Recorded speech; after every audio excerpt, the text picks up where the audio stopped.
you're listening to Mr. Boxing Today. Heavyweight boxing fans, what's the deal? All right, man. So I've seen an interesting article today on Boxing Scene. I'll leave this article in the description box. You can click it, read it, come to your own surmise. But I just want to read this quote from Kevin Barry, and then I want to give my opinion. He says, this is a really big fight in New Zealand and big fight with the WBO. With Joe ranked number 3 and Junior 5 ranked number 6, the winner of this fight will be in a very solid position moving forward. Also, with the real possibility of Anthony Joshua vacating the WBO belt to fight Tyson Fury, the winner of Parker versus Fa will possibly be only one fight away from fighting for the world title. The stakes for this fight could not be any higher. The stars align in New Zealand for this blockbuster fight, with both fighters having no other options in this year, Barry told BoxingScene.com. All right, and he's, talking, he's referring to the upcoming fight with his fighter Parker taking on Junior 5. One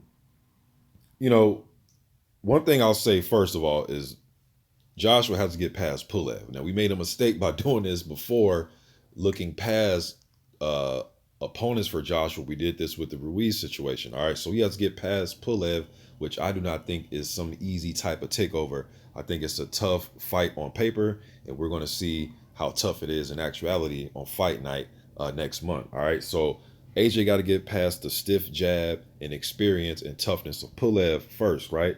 Now, him looking forward to a Tyson Fury fight. Fury is rumored to be fighting Ajay Cabello next month. I guess him and Wilder.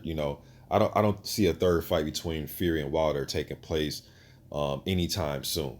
Probably if you would have asked me a month and a half ago, I would have told you, yeah, I think the fight's going to take place. But looking at everything that's going on right now, I don't think it's going to take place. So we may see Fury taking on Cabello, the undefeated German contender, right? Now, as far as, if AJ does get past Pulev, AJ has came out, Eddie Hearn and his team have came out before.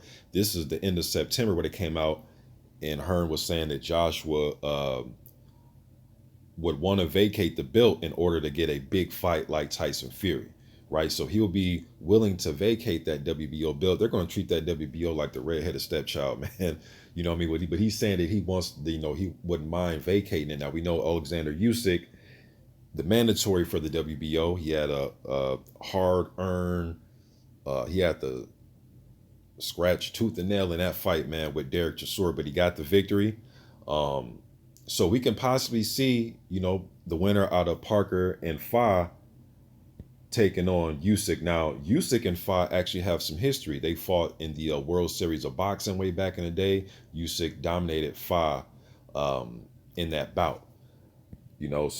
But if there is one guy that can be a kryptonite to Usyk, a guy that even when Usyk was at cruiserweight, I was still thinking to myself, like, man,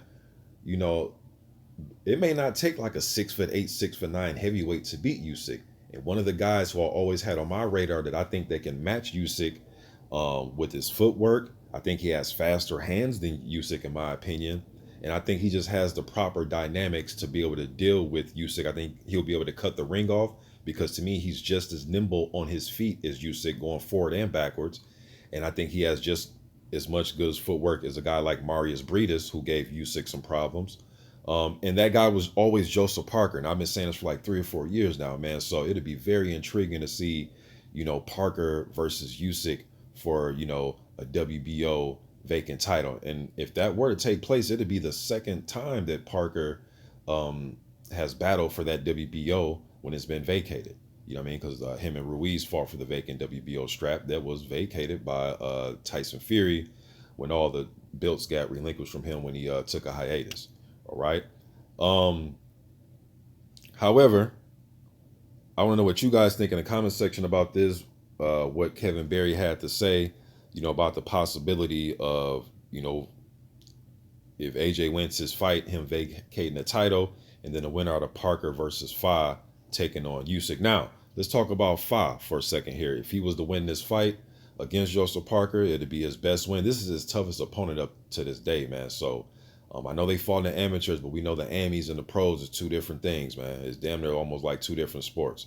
You know what I mean? Because nobody's going to step in and give you a count and see if you're okay once you get buzzed and hurt. You know what I'm saying? You usually get knocked out in the pro. It's just different dynamics, man. You know what I mean? It's not 4 rounds or 3 rounds. The shit can go 12 rounds. You know what I mean? So both of these guys, I think, have become better fighters since they fought in the amateurs. I'm curious to see how just the style breakdown of this, who's going to be the aggressor, who's going to take the back foot, how is Joseph going to approach Fa? Will he be aggressive? Will he be the bulldog Joseph Parker, or will he try to move around like he did against Takum and Ruiz? I always like Parker where he's more of a bulldog.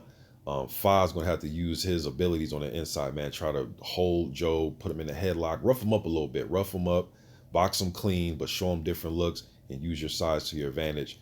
And Fa has the ability to move around and be nimble as well. I've seen him do it in his World Series of boxing days. He has that ability to do it. But we'll see how their styles mesh. But I don't think either guy's gonna be intimidated. So if Fa were to win this fight, him and Usyk will be intriguing matchup as well. Because we see how Usyk is dealing with just the size of these heavyweights. He's getting touched up a little bit more than he did at Cruiser.